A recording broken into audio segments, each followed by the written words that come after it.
Casper Johansson, University of Queensland, Australia, and he will speak about object-based monitoring of gully extent and volume from LiDAR in North Australia. When you are ready, floor is yours. Okay, thank you very much. Okay, so I'll be presenting a case study of mine which focused on object-based image analysis for mapping and monitoring gully extent and volume using LiDAR data for 3 sites in the northern part of Australia.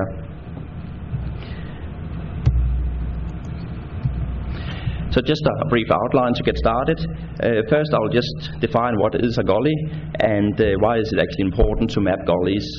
Then I'll present the study area and the objectives, followed by the data used, then the methods and the results, and then finish off with conclusions and future work.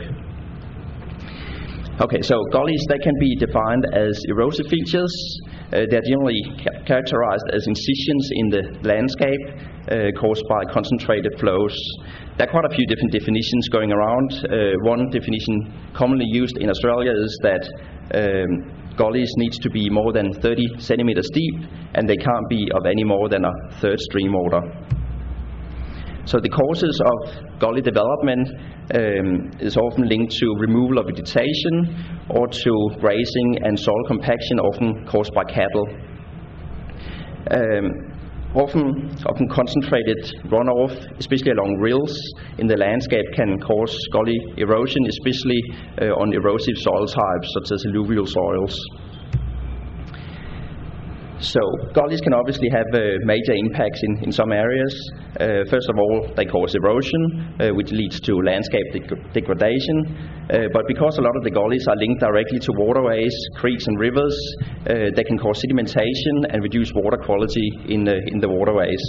Looking at a slightly larger scale, especially for the reef catchments in Queensland in Australia, these major rivers, they obviously transport a lot of sediments and nutrients that can come directly from the gullies. They eventually discharge into the Great Barrier Reef Lagoon, and that can have significant impacts on the Great Barrier Reef ecosystems in that part of the world.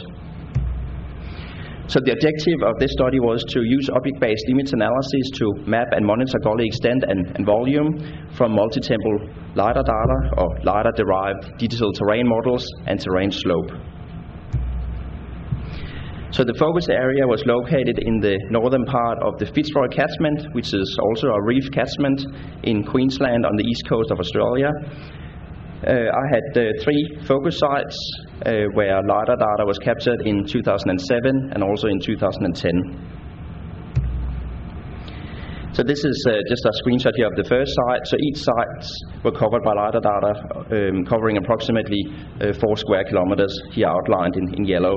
So if you zoom in here, you can see that's quite a large gully, over 200 meters in width here, in an area with not very much vegetation at all. This is the second study site. A lot of the gullies in the second study site weren't as distinct, but you can still see them here clearly in the landscape in areas, again, without too much vegetation. The third study site was a little bit different. If we zoom in here, you can see that there are actually quite a few trees growing both along and inside the gullied area in this zoomed in part. So here's just a few field photos where you can see trees do in fact grow inside some of the gullies and along the edges of gullies, but in a lot of cases, a lot of the trees have fallen over, caused by the major erosion. Actually, some of the gullies in the northern parts of Australia, they're absolutely massive. Some of them, they can be kilometers in width and basically look like a desert or kind of like a moon landscape. So quite fascinating contrast to the general woodland savannas you find in these areas. Just a quick example here. You can see this is a field photos of a gully, and this is kind of what it looks like in an aerial photograph. So the data used, so the LiDAR data was captured by 2 different sensors in 2007 and 2010, but the average point density and the footprint diameter were kept constant, just to make sure that there was some level of consistency and compatibility between the 2 different data sets. And as I mentioned before, each of the 3 sites covered approximately 4 square kilometers. So airborne orthophotos were also captured coincidentally with the 2010 LiDAR data with pixels of 13 centimeters, and the orthophotos were in this case used to identify reference points used for the validation of the gully extent mapped by the LiDAR data for 2010. So from the LiDAR LAS files, a digital terrain model was produced with 50 centimeter pixels using a natural neighbor interpolation. From the digital terrain model, a slope layer was produced in ArcMap, just using a window of 3 by 3 pixels to look at elevation differences within that window. So you can here see like brighter areas indicate high elevation, and the lower lying areas, being the gully in this case here, that's the lower lying areas.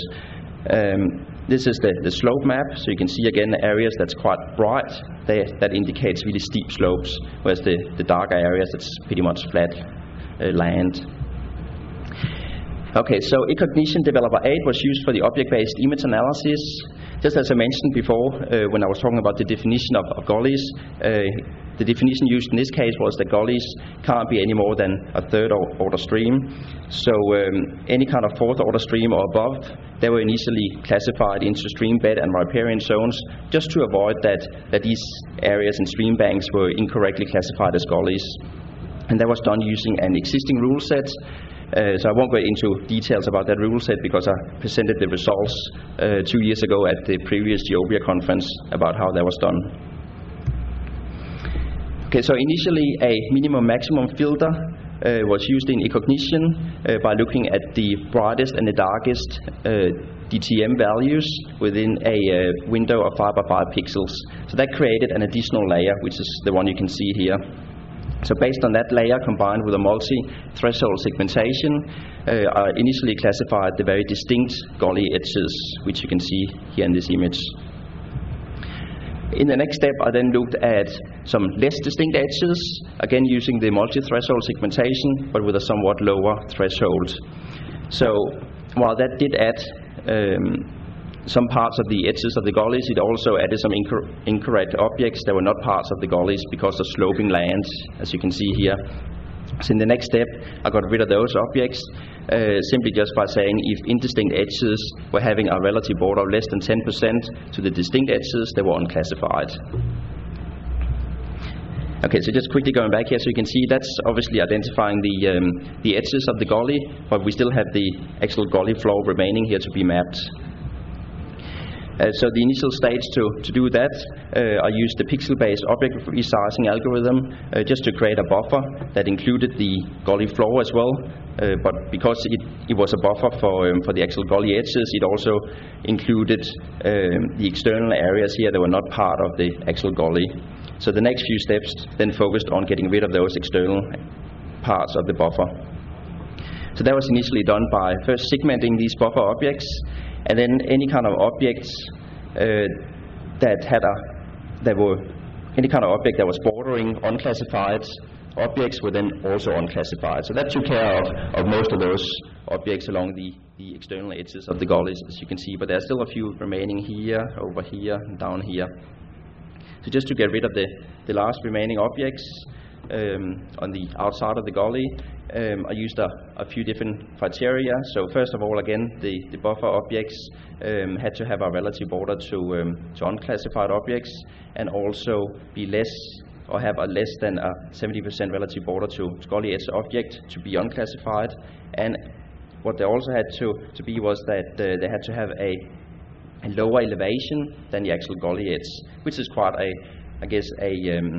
reasonable assumption, considered gullies are in fact incisions in the landscape, so you will expect that the actual gully floor would have a lower elevation than the surrounding gully edges. Okay, so that worked in general for pretty much all the gullies in the 3 study areas, except for the very large gullies, where only the gully heads were initially classified. So just to focus just on them, those very large gully heads were initially classified just based on mainly their size in area, but also their compactness and density to enable growing those gullies to their full extent. So I initially tried just using the pixel-based object resizing algorithm, but it actually turned out that at the pixel level, a lot of the pixels along the edges of the gullies may, in some cases, have slightly lower elevation than the actual gully edge. But if you then look at larger objects instead, which was what I ended up doing, the mean value in elevation works pretty well because they generally would have lower elevation than the actual gully heads within the gully, but high elevation on the outside of the gully. So, having done that segmentation, I used a region growing algorithm to expand the large gullies into the remaining parts of that gully. So the next step looked at mapping volume. So that was really based on the results of the extent. So the first step to measure volume was first of all to identify the edge of the mapped gully extent. And that was done using the pixel-based object resizing tool and the shrinking mode, just to classify that layer of edge pixels. In the next number of stages, a number of update variable algorithms were used. The first step created a second layer of edge pixels. So you can see here now there's two layers of pixels, and then the difference in elevation between those two layers were calculated and assigned to layer 2 as the accumulated elevation. The next step then created a third layer of pixels, so growing inwards, and then looking at and then that step looked at what was the actual elevation difference now between layer 2 and layer 3. So having calculated that elevation difference between layer 2 and layer 3, that could be added to the accumulated elevation and assigned as a new accumulated elevation to layer 3. So looping that process then creates an elevation difference of each of these pixels here in relation to the edge pixels within the nearest Euclidean distance. Okay, so just showing you some results of mapping gully extent. So that was the very large gully you saw before. So a pretty decent result. It's another gully here. You can see in this case there are actually some issues here with some areas just with sloping land that's actually not part of this gully. Just another example here, and a final example here. So overall it worked really well for these three sites. So just to provide some level of validation, 50 validation points per LiDAR subset was identified from the ortho photos, and that was done with the help of an geomorphologist. And the overall accuracy turned out to be approximately 92%. The main issue really was, as you saw before, errors of commission in areas with steep terrain slopes. It's just an example of the gully volume, what the results look like. So as you can see here, as you would expect, the depth of the gullies become deeper and deeper here towards the center of the gully. So looking at changes in actual extent of gullies, there were two main characteristics, or I guess two parts of the gullies where the main changes occurred. And there was really an expansion in areas kind of on the outside of a meander bend, and it was areas near the actual gully head. So comparing here, this is the slope map between 2007 and 2010. You can see in those 3 years, this gully head has actually grown by approximately 16 meters, so more than 5 meters per year. So that's a significant amount of erosion going on there in the landscape. Just another example, again, this is a slope map. So from 2007, if we look at the 2010 one, you can see here in this meander bend there's a clear expansion, but you can also see how this gully head up here clearly expands between 2007 and 2010. So just looking at the actual volume, again you can see some increases here in the volume as well for this gully. Another clear example of increases in the volume between 2007 and 2010 is this gully here. So that's 2007. So if you look at the 2010 image, you can here clearly see how this gully here is getting deeper, but also down here, clearly see that it's deepening. But just looking at a profile, this was quite a characteristic profile for a lot of the gullies, where you can see in black the 2007 profile, and in red the 2010 profile. You can see here a widening of the gully of approximately 3 meters, although you can actually see a bit of deposition here on the other side of the gully. You can also see a slight deepening here of this gully here that I took a profile of.